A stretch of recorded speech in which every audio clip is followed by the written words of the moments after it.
Hello everyone, my name is Subie156 and welcome to Racing Review, where I give you a brutally honest review and rating of event labs in Forza Horizon 5. Today's event I'll be covering is Atlantica by Subie156. This is an asphalt circuit race event. The description of this event says it's heavily inspired by Need for Speed 3 Hot Pursuit and another track made by the creator called Blue Lagoon. Today I'm driving the 1990 Mercedes-Benz 190e 2.5-16 Evolution 2, tuned at the top of B-Class. Right off the bat, I have to say this track is phenomenal. It feels like you're driving through a futuristic utopian compound. I really enjoy the track and the execution of its layout.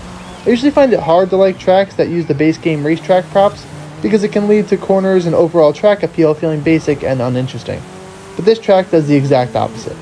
I barely even noticed it was base game track when I first played it, mainly because the track doesn't feel basic at all and it's super fun finding the best line to take the route because it also flows really well.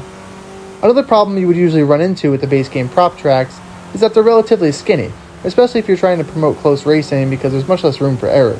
But yet again, the creator accounted for that and widened the track, making it perfect for close racing. Now, some of the walls are prone to dead stops, and what dead stop means is when you're grinding alongside a wall and your car gets clipped by a pixel and completely stops. A good way to combat this is A. Stagger the walls by 1 degree, which means you can snap them together and grab each wall individually, rotate them 1 degree in the direction the track is flowing, kind of turning them into little buffers that will push the car back towards the track.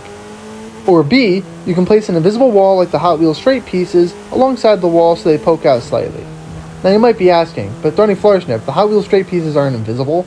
True, but the walls on the Hot Wheels straight pieces have an invisible extension that goes higher than the visible wall. You can use this to place the invisible part slightly sticking out so the car will scrape against that, rather than alongside the walls that could otherwise dead stop. The Hot Wheels pieces have very good hitboxes, and they don't dead stop, even when snapped together, so they can be used in this instance to make the walls super smooth.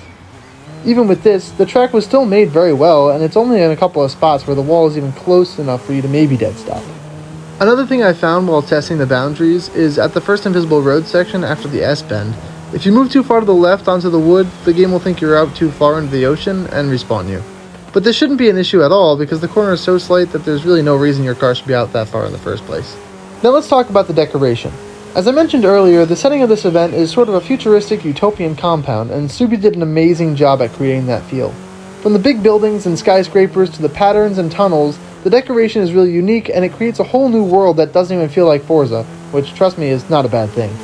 One standout feature of the decoration has to be the great use of invisible floors that show a nice scene with rocks and flora underneath. Without a doubt that will catch some first-time players off guard. I really love the color palette used throughout as well. The white mixed with the blue to create windows works really nice. And with the sprinkling of wood, it helps bring everything together perfectly. You can tell that all of it was planned out, especially because of how well the flowers and trees complement the buildings and road. The only downside of the visuals on this track is the Z-fighting that is visible in some sections and mainly the last two corners.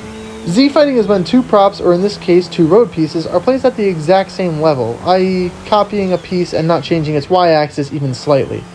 It causes the visuals of both pieces to fight for which one is above and visible, so they swap back and forth really fast, causing them to look glitched. This is easily solved by just slightly lowering one piece and then manually bringing it back up to basically the same height. But other than that, the decoration is near perfect. Now on to the rating. The positives for this event are overwhelming.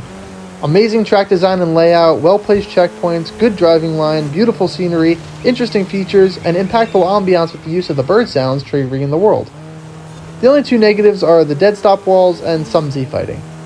With all that being said, I rate this event a 9.5 out of 10, with only half a point taken off because of the two negatives. This truly is a nearly perfect event.